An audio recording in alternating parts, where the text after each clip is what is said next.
Alcohol से तो सभी को नुकसान होता है, लेकिन आज हम बात करने वाले हैं कि मेल और फीमेल को अगर हम कंपेयर करें तो ज़्यादा नुकसान दोनों के शरीर में किनको ज़्यादा होता है।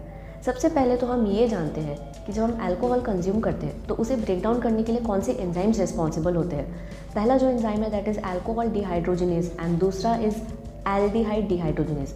तो जैसे हम अल्कोहल कंज्यूम करते हैं वो हमारे माउथ से इसोफेगस के थ्रू हमारे स्टमक में पहुंचता है। अगर हमारे स्टमक में कोई फूड है तो ये अल्कोहल को स्लोली पास करता है इंटेस्टाइन तक। अगर खाना नहीं है तो फटाफट से ये स्टमक से इंटेस्टाइन तक पहुंच जाता है और फिर जल्द से जल्द ये हमारे ब्लड में पहुंच जाता है और ब्लड के थ्रू ये हार्ट, लिवर, हमारे ब्रेन, लंग्स, अलग अलग कोशिकाओं सेल्स तक पहुंचता है। अब अगर हम मेल फीमेल की बॉडी को कंपेयर करें तो मेल्स में और फीमेल्स में एंजाइम्स तो सिमिलर है, लेकिन एंजाइम्स की क्वांटिटी कई हद तक डिफ़र करती है।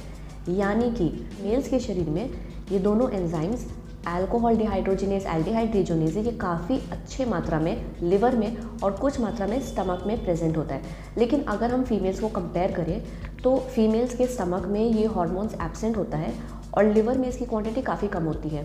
प्लस ये इतनी ज़्यादा एक्टिव नहीं होती जितने मेल्स के बॉडी में होती है। और अगर मेल और फीमेल बराबर अमाउंट का अल्कोहल कंज्यूम करते हैं तो आप ये सोचिए कि जिनमें ये एंजाइम ज़्यादा एक्टिव है यानी कि मेल्स में वो उतनी जल्दी इस अल्कोहल को मेटाबोलाइज करते हैं और फीमेल्स में स्लोली ही मेटाबोलाइज होगा।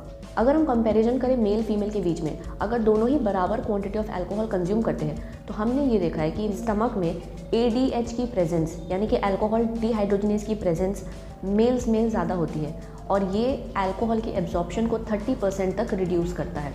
लेकिन फीमेल्स में ADH यानी कि अल्कोहल डिहाइड्रोजिनेज स्टमक में बिल्कुल भी प्रेजेंट नहीं होता, ऑलमोस्ट नेग्लिजिबल। इस वजह से 30% ज़्यादा अल्कोहल फीमेल्स एब्जॉर्ब करती है, यानी कि वो 30% जल्दी उनके ब्लड में पहुंचता है। तो अगर 3 ड्रिंक मेल ने 3 ड्रिंक फीमेल ने कंज्यूम किया है तो उसमें जो अल्कोहल अमाउंट है वो फीमेल के बॉडी में 30% ज़्यादा तेज़ी से स्प्रेड होता है एज़ कम्पेयर टू मेल। यही जेंडर डिफरेंस जो मेल्स एंड फीमेल्स में देखा जाता है। मेल्स के स्टमक में ADH है जो अल्कोहल के एब्जॉर्प्शन को 30% कम करता है, लिवर में ADH काफ़ी एक्टिव है, फीमेल्स के बॉडी में स्टमक में ADH बनता नहीं है और लिवर का जो ADH है दैट इज़ वेरी इनएक्टिव। तो दोनों जेंडर अगर same amount of alcohol consume करते हैं तो 30% ज़्यादा इंटॉक्सिकेशन फीमेल्स में देखा